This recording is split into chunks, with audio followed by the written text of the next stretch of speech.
Assalamualaikum warahmatullahi wabarakatuh. Masih bersama kami di podcast rakyat ya. Ini podcast Dobrak, dengerin obrolan rakyat.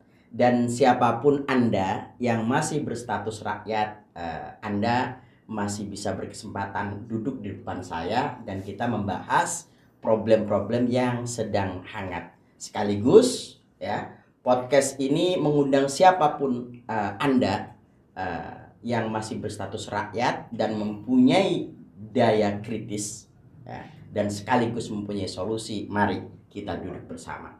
Dan pada kesempatan kali ini sebenarnya kita mempunyai dua permasalahan yang sedang viral sebenarnya Bang ya. Yang pertama adalah berkaitan dengan baku tembak polisi. Dan yang menurut saya lebih perlu kita bahas adalah fenomena Jamet di Citayam. Bang. Dan kebetulan alhamdulillah pada kesempatan kali ini saya kedatangan seorang tamu, Bro Ian Musafir. Beliau masih rakyat hari ini ya kan. Akan tetapi ya beliau mempunyai daya kritis dan insya Allah beliau juga mempunyai solusi. Nah ini Bro ya. Jadi gimana kabarnya Bro? Sehat? Alhamdulillah sehat Bang. Jadi ini merupakan suatu kebanggaan. Gue diundang di sebuah acara obrolan rakyat Dobrak bersama Bang Demit. Yang obrolan ini tentu obrolan yang selalu renyah ya, membahas satu fenomena yang kemudian kita bisa katakan pada hari ini FYP. Oh iya, lagi viral gitu. Lagi viral. Dan ini tersebar di media sosial rakyat Indonesia.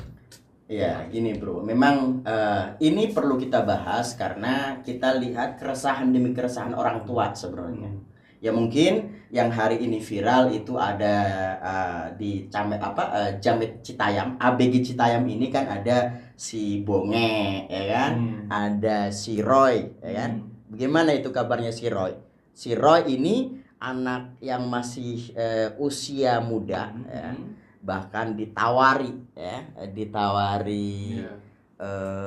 beasiswa. Ya, ada pejabat publik yang menawari dia. Iya, ada pejabat publik yang menawari beasiswa akan tetapi ditolak. Ini menurut ente gimana Bro? Jadi bagaimana anak-anak muda yang seperti ini, ya kan? Ini penyebabnya apa pertama kali Bro? Ya, memang secara fakta nih Bang. Fakta ya dulu ya. Tidak dipungkiri bahwa media pada hari ini itu bergeser. Geser. Jadi dulu itu ada namanya media cetak kan. Ya, media cetak. Informasi-informasi itu didapatkan kita beli koran, ya kan. Terus selebaran intinya media cetak. Yeah. Nah sekarang itu bergeser ke media digital. Media digital yang kemudian itu memang bisa dibilang arusnya tuh kuat banget Bang. Dan cepat sekali gitu ya. Soalnya mudah didapatkan. Nggak perlu digodok ya di media redaksi segala macam gitu ya. Tinggal kita punya handphone, kita punya kegoblokan, punya konyolan gitu. Yeah, itu bisa viral. Terus punya seakan-akan membuat orang itu tertarik lah media sosial itu. Termasuk fenomena sekarang ini, yang kemudian bisa dikatakan SCBD gitu. SCBD ini apa nih Bro? Jadi SCBD itu adalah singkatan, kepanjangannya Sudirman, Citayam, Bojonggede, satunya lagi Depok. Padahal itu kan SCBD itu kan Sudirman punya itu sebenarnya. Jadi tapi diplesetin gitu ya. Jadi ya viral itulah ya. Jadi memang ada salah satu pemuda banyak pemuda yang kemudian itu bermula dari konten TikTok. Kita boleh ngomong gitu? Iya, nggak masalah. Dari konten media sosial yang itu memang bisa dibilang konten media sosial yang saat ini dia cepat naiknya, viralnya cepat gitu kan, banyak penggunaan sebagainya. Itu ada Bro Eka Satria namanya, Eka Satria Saputra. Yang kemudian dia itu dipanggil dengan nama Bonge. Oh, namanya cakep sekali itu ya. Bang. Siapa tadi? Eka Satria Saputra. Eka Satria Saputra. Dia dipanggil Bonge. Kenapa dipanggil Bonge? Karena dia berasal dari Bojonggede. Oh, jadi Bonge itu Bojonggede. singkatan jadi Bojonggede ya Allah. Iya, jadi Bojonggede. Terus ada lagi pemuda yang disorot ya, kayak Roy. Satunya JJ itu kan. Dan kita sebutlah mereka lah ya. Ini berarti ABG yang hari ini viral sih bro ya. Kalau kita lihat sebenarnya kan dulu sebenarnya ada kan. Ada yang namanya si Bowo, ya kan? Bowo sampai istilahnya dulu sampai istilah kayak dituhan-tuhankan gitu loh. Ya, bahkan sampai bikin meet and greet segala macam, ya kan? Ngundang makan berbayar, bukan begitu? Terus ada lagi yang dulu siapa Nuraini yang dia itu istilahnya dia itu menggandrungi sosok Dilan tersebut. Nah, itu juga viral juga dan akhirnya itu hilang. Nah, ini kan berarti otomatis kembali lagi tadi ya, Bro. Namanya anak muda, ya kan. Ini mungkin sosok-sosok kenakalan mereka itu ya. Lalu bagaimana kalau menurut ente ya, Bro ya, berkaitan dengan ABG Citayam ini ya sebenarnya. Karena sebenarnya sih ABG banyak yang pada ngumpul di Sudirman. Berarti kan ini kalau kita lihat namanya manusia itu ada istilahnya keinginan untuk berkelompok segala macam gitu bro ya. Nah berarti mereka kumpul-kumpul di sana tujuannya apa sebenarnya? Ya itu kan kalau dilihat. Jadi melanjutkan nih fakta. Karena memang kita harus tahu juga sejarah itu dari mana kan. Itu memang orang-orang yang kalau gue lihat di beberapa akun gitu ya, beberapa media sosial yang menjelaskan tentang mereka itu, mereka sebetulnya bisa dikatakan, ada yang mengatakan bahwa mereka itu fenomena urban turis. Fenomena urban turis yang dimana mereka itu orang-orang yang ingin mencari mencari wisata di luar dari daerah asalnya. Jadi mereka itu misalkan di daerah Citayam tidak ada tempat nongkrong, gitu kan. Akhirnya mereka pindah Sudirman yang mana itu difasilitasi ruang publiknya oleh pemerintah setempat. Kemudian akhirnya mereka itu enjoy di situ. Jadi mereka mengatakan, ada yang mengatakan namanya fenomena urban turis, gitu kan. Dan itu pasti ada yang berpikir negatif dan ada berpikir positif. Positifnya apa? Itu justru malah bagi orang berpikir positif nih, justru malah mereka ini nih para urban dari Citayam, Bojonggede, Depok. Ada juga yang dari Tangerang juga ada kok. Ada yang dari Balaraja juga ada. Jadi itu dipandang positif apa? Justru mereka itu meramaikan.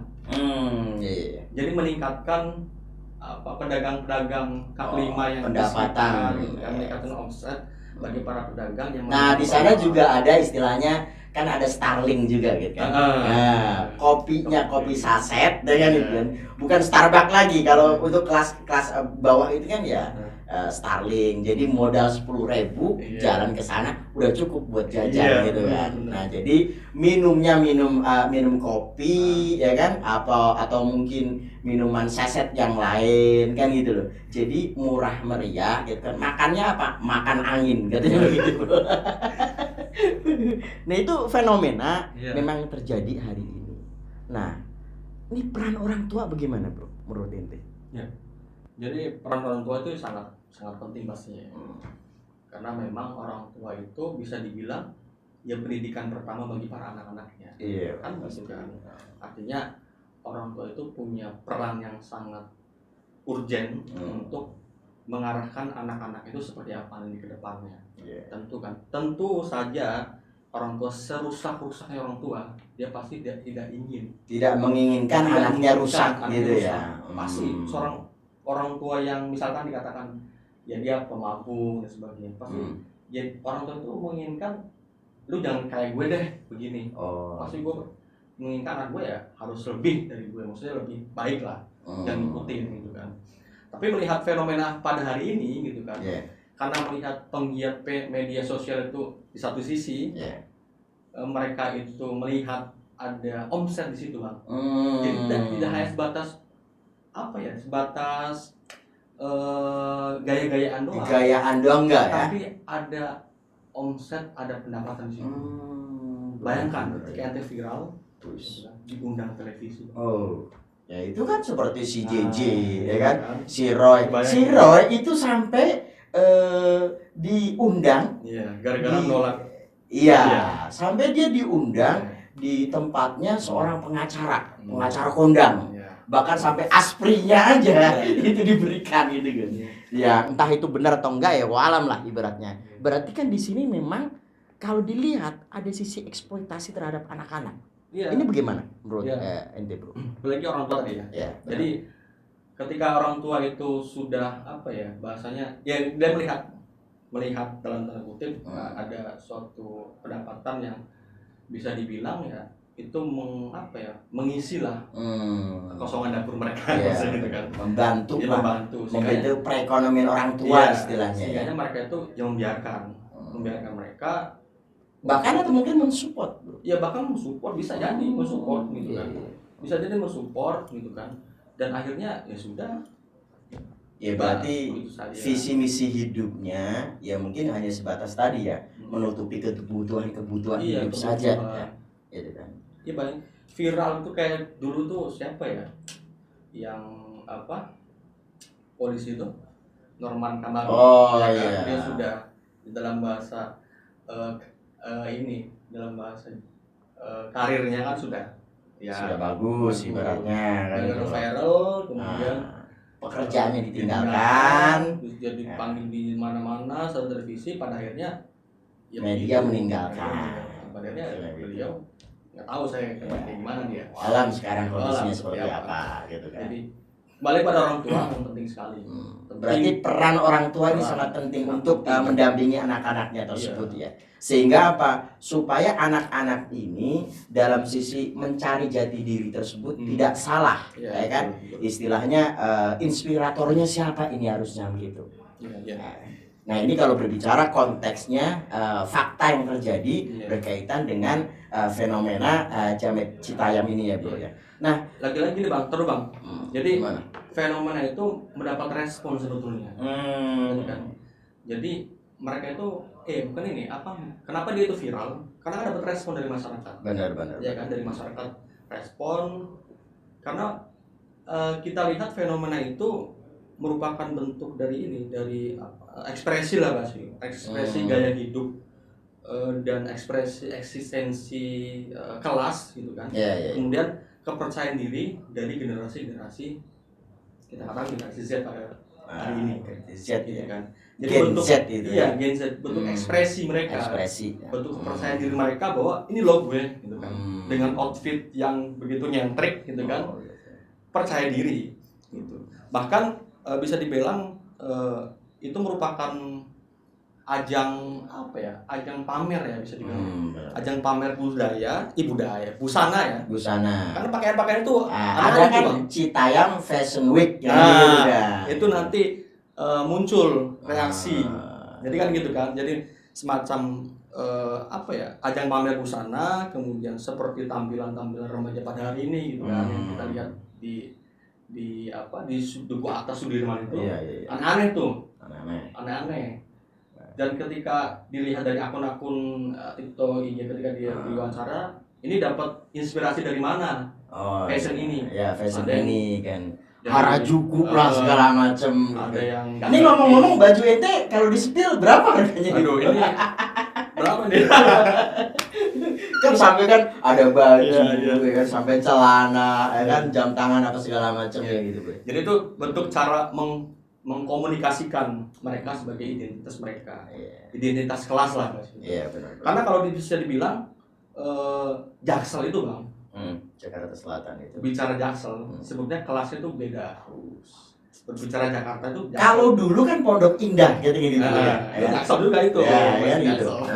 Iya kalau dulu kan tempatnya di Pondok Indah.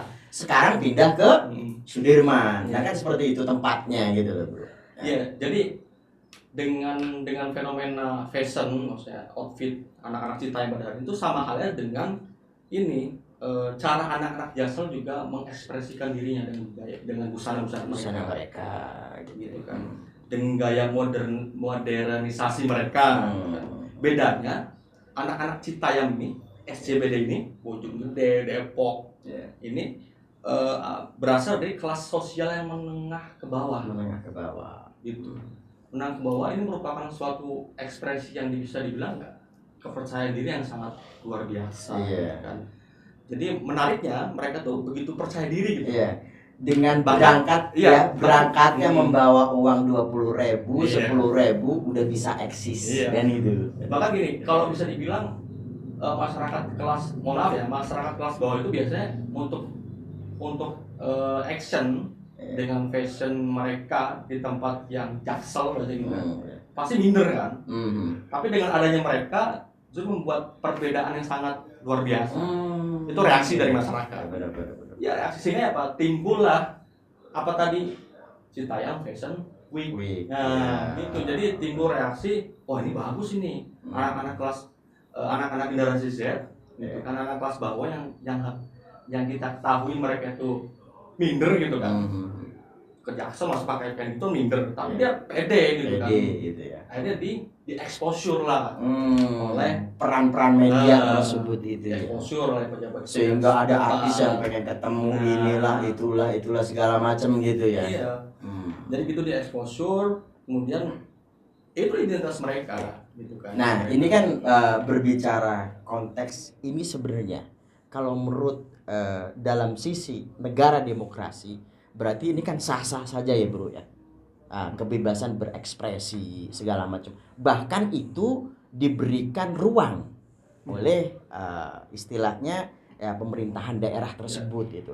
Nah sekarang gini, menurut analisa nakal ente lah bro sebenarnya, nah ini peran-peran ini sebenarnya kalau kelak dibiarkan begitu saja, apa yang terjadi dengan generasi-generasi muda negeri ini bro?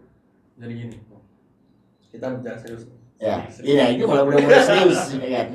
Gini, logikanya gini, masa depan negeri ini itu tergantung dari pemuda pada hari ini. Benar kan? Benar. Jadi kita bisa melihat kacamata sudut pandang apa ya, bahasanya masa depan negeri kita tergantung pemuda pada hari ini. Kalau pemuda pada hari ini itu menye-menye, terus apa ya, sudahlah kemarin habis sekolah online nggak maksimal kan gitu, sekarang sudah diajakin nongkrong di pinggir jalan, ini kan makin parah kan? Jadi pemuda pada hari ini justru malah apa ya, semakin melihat mempertontonkan kekonyolan sebenarnya. Nggak ada apa ya, nggak ada faedahnya sebenarnya. Sebenarnya kata nongkrong itu netral aja sebenarnya. Tinggal gimana kita tuh mengisinya seperti itu. Mengarahkan anak-anak tersebut kemana gitu. Jadi pemuda hari ini itu bisa menggambarkan kita situasi negeri ke depan. Kita bayangkan, kita pasti tidak mau gitu kan. Mungkin sahabat-sahabat dobrak, rakyat dobrak pasti tidak mau negeri kita ini menjadi negeri yang bobrok, gitu kan. Harus kita dobrak nih kan? Ya kita ini orang kan sebenarnya sudah punya keturunan juga kan gitu. Kita juga nggak pengen kan ibaratnya anak-anak kita terbawa arus yang seperti itu. Tapi ini kan sebenarnya kan fenomena yang begitu derasnya jalan dan di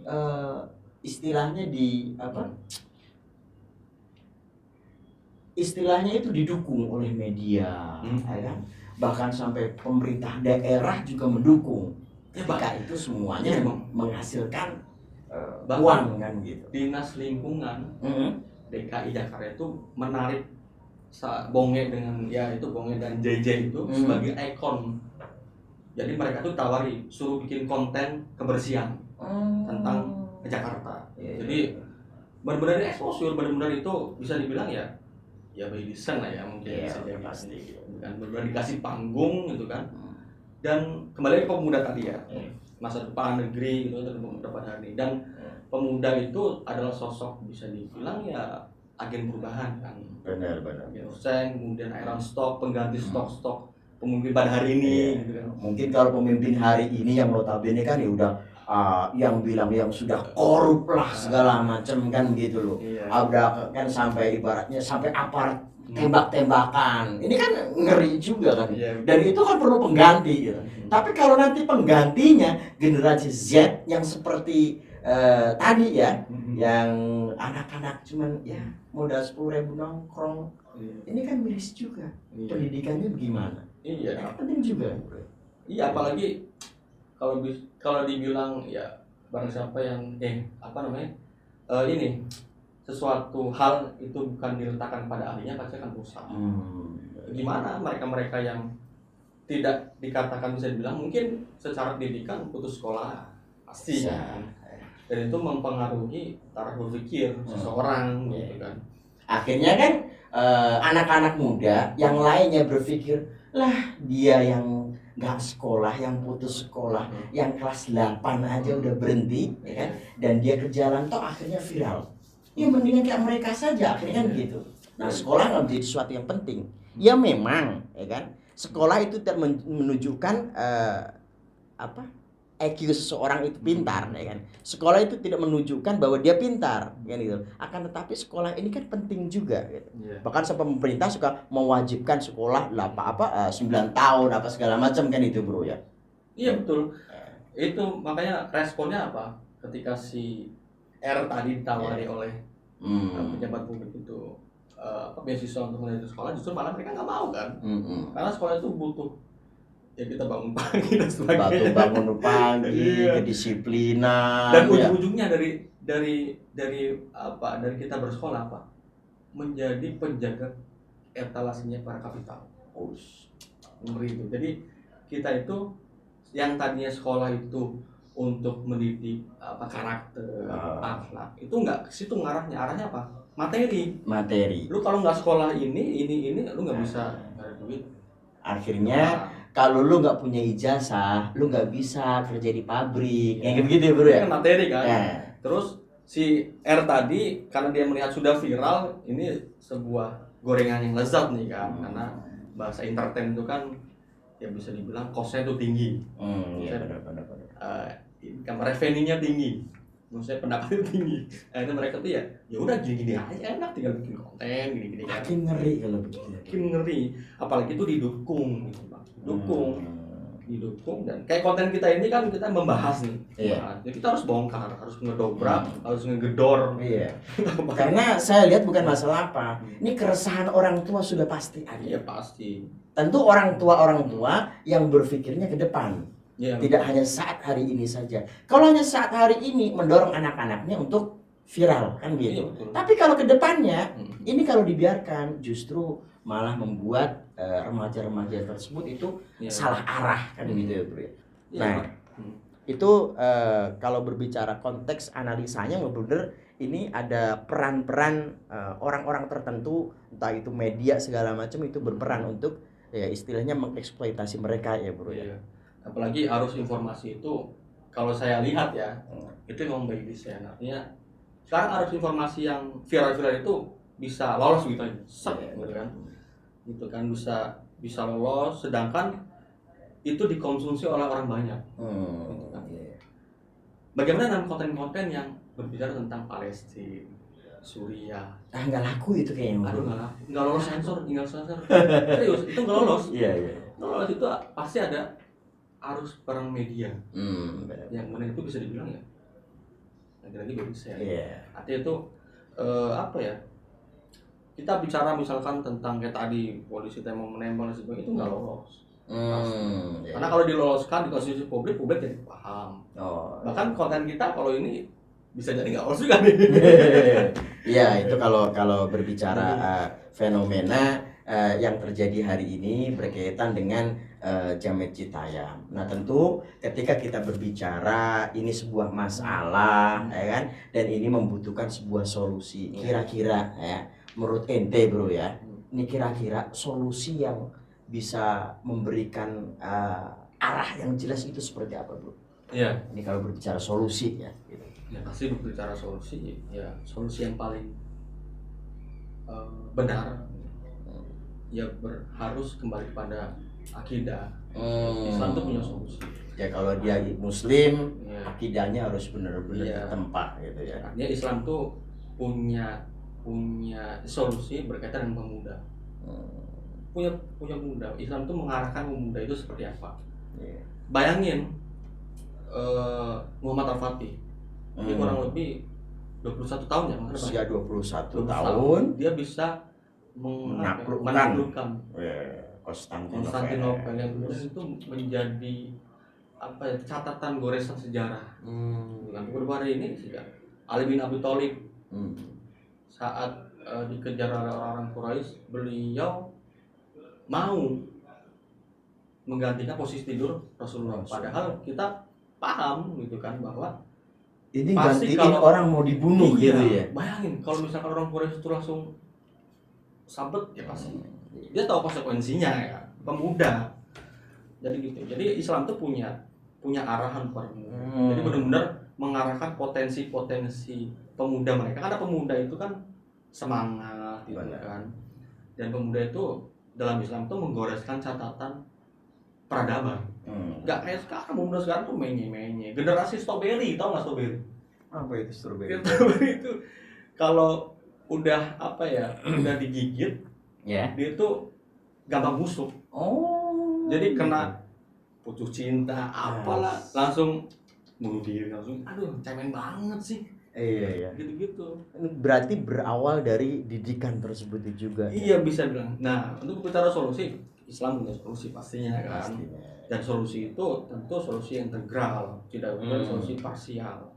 Kita bisa saja kemudian punya komunitas. Apa mungkin gini bro, ada juga yang beranggapan Islam itu kuno, ya kan, nggak memberikan sebuah kebebasan dalam berekspresi. Itu menurut ente gimana itu bro? Aduh, itu Pola pikir yang seperti itu bro. Jadi kalau bicara kuno sebenarnya kunoan orang-orang pada hari ini. Dulu Dulu itu sebelum Islam datang nih bang. Bicara fashion ya. Iya. Bicara fashion, orang-orang ke Mekah itu ingin naik haji ya, gitu kan. Mereka itu kalau tidak punya pakaian dari Mekah, jadi pakaian itu harus dari Mekah, harus beli di tempat. Kalau dia nggak punya uang untuk beli, dia tahu dengan telanjang. Jadi justru malah berbicara fashion, orang-orang yang pada dia terbuka gitu kan, bisa dikatakan telanjang dan sebagainya, itu malah justru kembali peradaban yang lama. Islam tuh hadir untuk kemudian memuliakan manusia lah, bahasa gitu kan. Apalagi wanita gitu. Kita tahu bahwa semua itu aurat kecuali telapak tangan dan muka. Islam tuh punya solusi. Jadi bicara fashion, bicara kuno, ya kunoan mereka sebetulnya. Mereka kembali kepada zaman sebelum Islam. Iya. Itu Kan kita tahu juga bagaimana namanya manusia itu pengennya juga berkumpul segala macam. Tapi bagaimana fenomena SCBD ini kan mereka ya anak-anak muda pada laki perempuan pada ngumpul kayak begitu. Nah itu menurut solusi yang sebenarnya bagaimana itu? Iya. Tadi jelasin lagi ya. Solusi itu nggak boleh, nggak bisa parsial, harus integral. Artinya itu perlu peranan orang tua. Dan ya pasti ketika kan nggak mungkin anak itu dikerem terus di rumah kan. Pasti dia itu jenuh nanti. Perlu aktivitas sosial, dia keluar. Lingkungan, lingkungan, kemudian perlu lingkungan juga yang kemudian mengarahkan pemuda pada hari itu arahnya itu ya Islam gitu. Menciptakan lingkungan Islam. Dan harus aturannya juga harus ini apa bahasa ya? Harus sejalan lah. Sejalan dengan visi misi. Iya. Ya, visi misi supaya generasi tersebut itu menjadi generasi yang mulia gitu ya. Iya, gitu. Jadi dari atas sampai bawah itu harus saling berkaitan. Pada hari ini kan atas dan bawah itu kan nggak ada kaitan. Peran negara sudah abai terhadap para remaja ini, kan gitu loh. Bisa dibilang negara pada hari itu melihat remaja itu ya apa ya, bingung, liar gitu. Jadi nggak ada arah. Kebingungan mereka tuh apa? mereka membiarkan ketika itu dia viral, oh ya kita manfaatkan kan begitu kan. Jadi nggak ada arahan pemuda itu harus bagaimana dan sebagainya. Jadi liar begitu aja, kebingungan. Ya ini salah satu fenomena, salah satu kebingungan pemerintah untuk mengatasi pemuda ini seperti apa. Gitu kan. Gimana? Ya udah biarin aja, kita exposure, kita entertain, kita jadikan konten itu sebagai edukasi, bisa bilang nanti kedepannya dia orang-orang ini akan menjadi duta, duta kebersihan lah. Jadi apalah. berarti intinya fenomena Jamet Citayam ini sebenarnya, ya kan, kalau bisa diambil sebuah kesimpulan, ini adalah bentuk sebuah kebingungan, gitu ya bro ya. Kebingungan aparat setempat, ya, kebingungan orang tua dan kebingungan remaja tersebut. Itu semuanya dikarenakan mereka tidak mempunyai akidah yang kokoh. Iya. Itu mungkin ibu bro ya. Ya, mereka tuh kembali lagi kepada ya akidah lagi. Jadi mereka tuh tidak bisa dibilang karena ini lingkaran setan ya, saling berkaitan. Saling berkaitan. Kenapa mereka itu bisa seperti itu? Pasti kan ada pemahaman. Pemahaman yang mempengaruhi mereka sehingga mereka tuh melakukan tingkah laku seperti itu. Nggak mungkin mereka ujuk-ujuk punya ilham, pengen gini, nggak mungkin. Pasti dia punya pemahaman. Apa pemahamannya? Kebebasan. Mereka bebas berekspresi, mereka bebas berpakaian selama tidak mengganggu kenyamanan orang lain. Bebas menurut mereka. Sehingga apa, mereka itu ya terserah dong. Padahal Islam tuh mengatur bagaimana berpakaian, kan begitu kan. Bagaimana berkumpul dengan siapa dengan siapa. Islam tuh mengatur bagaimana interaksi lelaki dengan perempuan. Sekarang konten-konten yang lagi diangkat tuh kan pacaran. Itu lucu-lucu itu. Di wawancara siapa namanya bongin kurma gitu kan. Sembari goyang-goyang kakinya gitu ya. Bahkan ada yang apa ya? Homo ya? Ya ada juga. Itu dibiarkan. Berarti bisa juga ini promo sebuah kemaksiatan gitu, bisa juga ya bro. Didukung dengan ini sangat ngeri kalau begitu. Dengan arus informasi yang kemudian begitu liarnya. Nggak ada sensor itu. Iya, nggak ada sensornya. Emang ya bebas. Sangat ngeri sebenarnya. Jadi gitu. Jadi kebingungan mereka. Jadi pemahaman ya. Pemahaman lagi-lagi pemahaman. Mereka melakukan seperti itu kan pemahaman. Jadi bagaimana cara merubah mereka, ya kita rubah pemahamannya. Rubah pemahamannya, kita arahkan bahwa yang pasti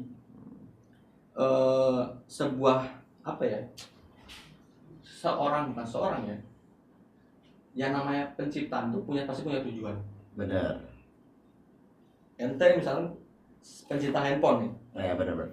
Pencipta handphone tuh pasti punya tujuan menciptakan handphone. Nggak mungkin iseng-iseng kan gitu kan. Benar. Nggak mungkin iseng-iseng. Begitu pula dengan ya kita katakan, ya bukan kita katakan ya. Begitu dengan Allah Subhanahu Wa Taala pasti punya tujuan penciptaan. Ngapain dia menciptakan manusia? Itu menjadi sebagai khalifah, kan gitu. Tujuannya itu. Jadi mereka harus pahami tujuan penciptaan itu seperti apa. Visi misi hidupnya harus jelas ya. Nah, berarti kalau tadi diambil sebuah kesimpulan bahwa fenomena Jamet Citayam ini adalah bentuk sebuah kebingungan, bro ya. Nah, ini terakhir ya sebagai closing statement dari Endre bro ya, berkaitan dengan ini ya, dengan fenomena Jamet Citayam ini ya. Ini menurut Ende seperti apa ya ke depannya, dan apa yang harus diambil ibroh dari kejadian fenomena Jamet Citayam ini bro. Itu. Jadi kesimpulannya bahwa ya ingatlah muda pada hari ini kalian itu adalah pengganti pemimpin hari ini. Kalian adalah pemimpin bisa dikatakan pemimpin masa depan. Masa depan. Negeri ini tergantung daripada kalian. Dan yang pasti tadi Allah pasti tidak menciptakan manusia itu begitu saja. Dan kita pasti ada kehidupan lain selain kehidupan di dunia. Itu kehidupan akhirat. Kan gitu. Terus yang pasti handphone itu ketika diciptakan, penciptanya mustahil tidak menyertakan sebuah manual book. Wah, manual. Manual book untuk agar bagaimana handphone itu digunakan seperti bagaimana mestinya.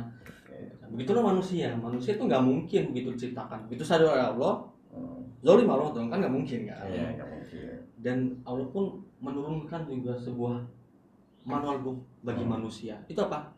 Ya Al-Quran. Dan gitu. Dan penerapan Al-Quran itu tidak hanya berlaku untuk di pribadi, mereka berlaku untuk di ruang publik. Kan gitu, di ruang publik. Gitu. Jadi fenomena ini seharusnya menjadi gambaran bagi kita bahwa ya kalau kita membiarkan pemuda Bahrain begitu, kita berarti membiarkan masa depan negeri ini yang akan semakin goblok gitu kan. Iya. Jadi kita harus arahkan mereka kepada ya aturan Islam, untuk mengarahkan ke Islam gitu. Agar kemudian terbentuk siasat Islamiyah, terbentuk akliyah Islamiyah, siasat Islamiyah kemudian itu terdiri dari akliyah Islamiyah dan nafsiyah, pola pikir dan pola sikapnya. Dan itu harus ada peranan negara yang kemudian mengayomi lah bahasa gitu kan, mengatur itu semua. Bayangin saja ketika negara itu kemudian menerapkan Islam gitu, pasti para pemuda-pemuda pada hari ini itu tidak akan ada dengan fenomena pada hari ini. Mungkin tidak akan ada, pasti akan diatur, dan mereka tidak tidak terpikir lah untuk seperti itu. Karena nanti berpikirannya adalah ekspansi jihad. Iya. Ya, berpikir untuk menguraskan peradaban, bagaimana memanfaati tadi. Jadi nggak ada pikiran untuk fashion, nggak ada. Kenapa mereka itu sekarang berpikir seperti itu? Karena lagi fitrah ya, fitrah manusia. Namanya manusia itu pasti punya gurida terbako, punya eksistensi. Kalau eksistensi itu potensi. Namanya potensi itu bisa mengarah ke baik, bisa mengarah ke buruk. Nah kemudian Islam itu hadir, nggak menghilangkan bakonya, tapi mengarahkan untuk ke arah yang lebih baik. Jadi Islam itu mengatur, bukan menghilangkan. Berbeda dengan agama lainnya. Jadi begitu. Jadi obrolan dobrak pada hari ini, ya solusi untuk pemuda hari ini, ya kita sebagai orang tua ya harus mengarahkan anak-anak kita itu ya, karena anak itu tabungan kita. Ya tabungan kita meninggal. Sangat miris ya sebenarnya kondisi. Bayangin aja, ketika anak-anak kita itu justru malah tidak mengingat kita ketika kita meninggal, kan kita siapa yang doain kita? Kan gitu kan. Jadi orang tua itu sebenarnya punya peran penting. Jadi sebagai orang tua, dan orang tua juga harus paham Islam juga. Benar. Orang tua paham Islam, dan anaknya juga harus paham Islam. Dan penguasanya juga harus paham. Paham Islam. Paham Islam juga penting. Semuanya harus paham dengan Islam. Ya, teman-teman yang dirahmati Allah Subhanahu Wa Taala, obrolan rakyat pada kesempatan kali ini dengan tema fenomena Jamet Citayam sudah menemukan sebuah solusi. Ya, insya Allah ketika ini semuanya dipakai, semuanya akan selesai. Jadi peran negara, peran orang tua dan lingkungan ini sangat mendukung. Berkaitan ya, sistem itu harus benar-benar dirubah. Maka ketika ini dibiarkan, justru akan menjadikan rusaknya generasi ke depan, kan gitu. Bahkan kalau bisa dibilang untuk menginginkan bahwa negara ini menjadi baldatun thayyibatun wa rabbun ghafur itu sangat jauh sekali. Karena apa? Negara ini akan dipimpin oleh orang-orang yang notabene mereka adalah orang-orang yang bingung. Gitu ya, Bro ya. Istilahnya kita harus mencari solusi atas ini semuanya sehingga kedepannya kita menjadi lebih baik. Ya, insya Allah seperti itu. Mari kita akhiri dengan hamdalah dan salam. Alhamdulillahirabbil alamin. Wassalamualaikum warahmatullahi wabarakatuh.